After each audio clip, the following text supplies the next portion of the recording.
A lo largo de las Escrituras podemos darnos cuenta que Dios hace que las circunstancias que parecen adversas sean transformadas por momentos gloriosos de victoria. Como ejemplos tenemos el momento en que Israel tenía frente a sí el Mar Rojo y del otro lado el ejército egipcio. Dios abrió el mar para que su pueblo pasara. La vida de Jacob es un ejemplo de esto también. A simple vista, parecía que sus circunstancias eran catastróficas. Sin embargo, más allá del horizonte humano, todo estaba específicamente establecido.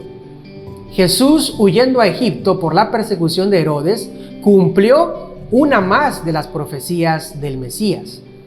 De la misma manera, aun cuando la muerte de Jesús parecía a simple vista una gran derrota, en la soberanía de Dios, todo estaba planeado para que fuese la más absoluta de las victorias. El reino eterno no podría quebrantarse.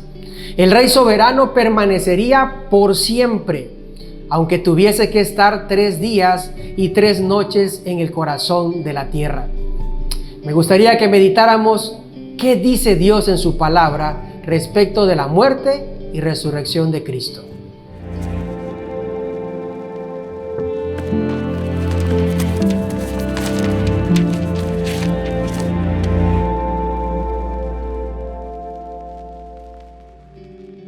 Consideremos la perspectiva de los discípulos frente a la muerte de Jesús. Quizá en ocasiones te has preguntado, ¿cómo actuaría yo si hubiese estado ahí? ¿Habría negado a Jesús tal como lo hizo Pedro? ¿Hubiera huido con los demás o lo hubiese defendido? Y quiero que iniciemos con la perspectiva de los discípulos para que consideremos cómo en ciertas circunstancias actuamos de la misma forma que ellos. La muerte de Jesús era parte del plan de Dios. Nuestro Señor Jesucristo no solo vino a mostrarnos el camino al Padre, sino que vino a que pudiéramos tomar ese camino. Pero para hacerlo necesitábamos estar justificados delante de Dios, y la única manera de serlo era que alguien ocupara nuestro lugar de culpabilidad. Esto vino a ser Jesús, el Cordero de Dios. Desde su nacimiento ya estaba determinada su muerte. Incluso, Él anunció en diversas ocasiones que era necesario. En Lucas 19:22, Dios dice en su palabra, es necesario que el Hijo del Hombre padezca muchas cosas y sea desechado por los ancianos, por los principales sacerdotes y por los escribas, y que sea muerto y resucite al tercer día. Sin embargo, la visión humana de todo esto fue en cierto sentido traumática para sus seguidores. Los apóstoles estaban con Jesús en el Getsemaní, cuando según las Escrituras se presentó una turba para arrestar a Jesús. Todos los discípulos escaparon. Incluso la Biblia dice que uno huyó desnudo. Después de esto, Pedro niega a Jesús y a partir de este momento, el Señor se queda solo. La gente que durante 3 años lo había seguido, le daba la espalda en este momento, eligiendo a un ladrón antes que a su maestro.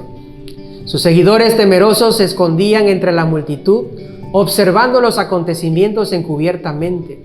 Fue llevado ante el sumo sacerdote, lo azotaron, se burlaron de él y luego lo llevaron ante Poncio Pilato, en donde se determinó que moriría en la cruz.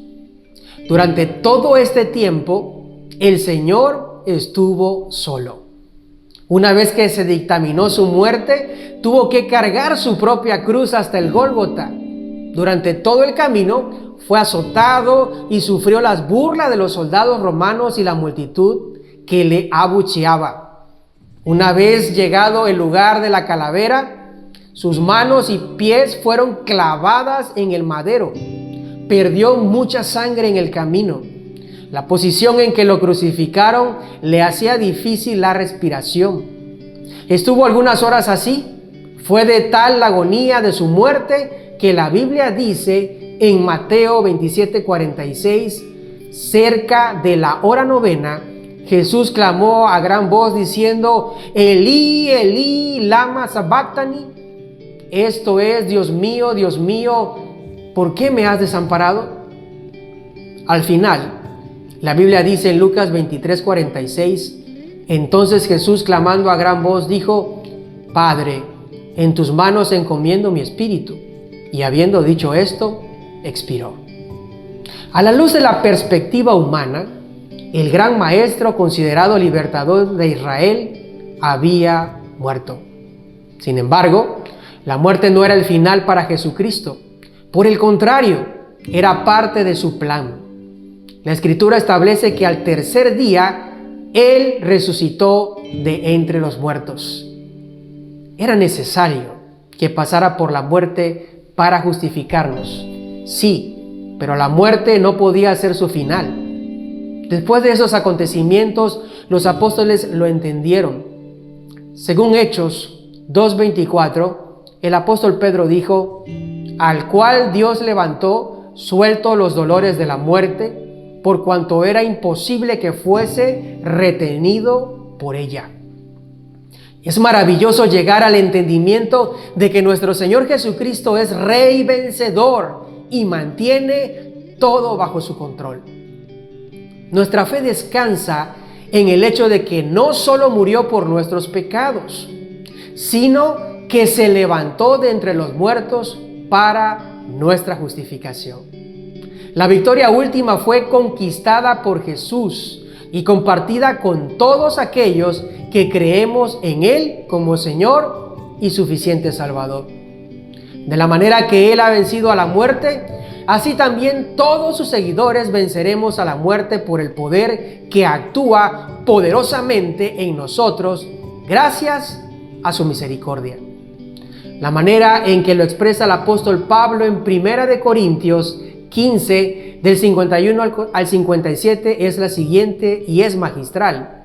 La Biblia dice: he aquí os digo un misterio, no todos dormiremos, pero todos seremos transformados. En un momento, en un abrir y cerrar de ojos, a la final trompeta, porque se tocará la trompeta, y los muertos serán resucitados incorruptibles, y nosotros seremos transformados, porque es necesario que esto corruptible se vista de incorrupción, y esto mortal se vista de inmortalidad. Y cuando esto corruptible se haya vestido de incorrupción, y esto mortal se haya vestido de inmortalidad, entonces se cumplirá la palabra que está escrita: sorbida es la muerte en victoria. ¿Dónde está, oh muerte, tu aguijón? ¿Dónde, oh sepulcro, tu victoria? Ya que el aguijón de la muerte es el pecado, y el poder del pecado la ley. Mas gracias sean dadas a Dios, que nos da la victoria por medio de nuestro Señor Jesucristo. Llegar a esta conclusión no es algo fortuito. No fue casualidad que le acontecieran todos estos eventos a Jesús, así como no fue casualidad que resucitara de la muerte. Todo estaba escrito en el plan eterno del Señor. Él sabía de antemano todo lo que acontecería. A la vista humana, parecía que Jesús había muerto y todas sus enseñanzas con él. Pero en la visión divina, su muerte no era sino solo un paso más en el objetivo de salvar a la humanidad. Nuestro Señor Jesucristo es Rey vencedor. La Biblia dice en Filipenses 2, del 9 al 11, por lo cual Dios también le exaltó hasta lo sumo y le dio un nombre que es sobre todo nombre, para que en el nombre de Jesús se doble toda rodilla de los que están en los cielos y en la tierra y debajo de la tierra, y toda lengua confiese que Jesucristo es el Señor, para gloria de Dios Padre. Toda potestad le ha sido dada en el cielo y en la tierra. Todo poder es suyo y nada escapa de su control. Hoy es tiempo de que nosotros confiemos plenamente en su poder y voluntad.